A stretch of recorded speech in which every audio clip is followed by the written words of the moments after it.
very same day that the Trump administration announced a new federal rule to protect the conscience rights of pro-life healthcare workers and organizations, a San Francisco city official sued to block it. At its core, this rule is about denying people medical care, San Francisco City Attorney Dennis Herrera said in a Thursday statement. This administration is willing to sacrifice patients' health and lives, particularly those of women, members of the LGBTQ community, and low-income families, to score right-wing political points. Now, what does the new rule do exactly?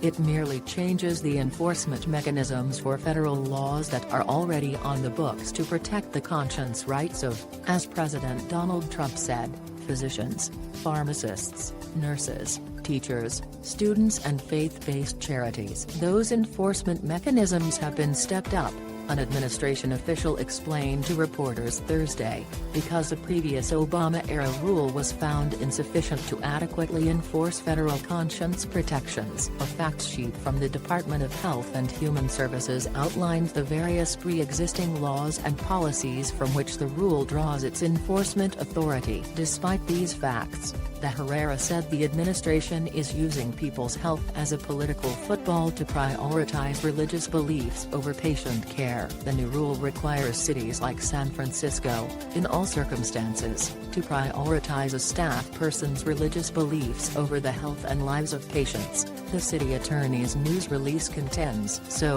the unspoken logical conclusion of Herrera's contention would be that, in situations where the demands of an employer collide with deeply held, millennia-old religious and moral beliefs, those beliefs should be railroaded rather than protected by existing law, or the employer having to work out something equitable for both parties. Of course, Herrera's legal argument is all based on speculation at this point, rather than the effects of the rule on anyone in his jurisdiction. As of the time of his announcement, the rule had not even been published in the Federal Register, and it can't take effect until it has been published for 60 days. But if it does and San Francisco refuses to comply with the new enforcement mechanisms, the Northern California liberal stronghold could stand to lose around $1 billion in federal funding, the city attorney's office says. The lawsuit names HHS, Health and Human Services Secretary Alex Azar II, and the department's Office for Civil Rights Director Roger Severino as defendants. The new 440-page HHS rule can be read in full here. Herrera's legal complaint can be read in full here.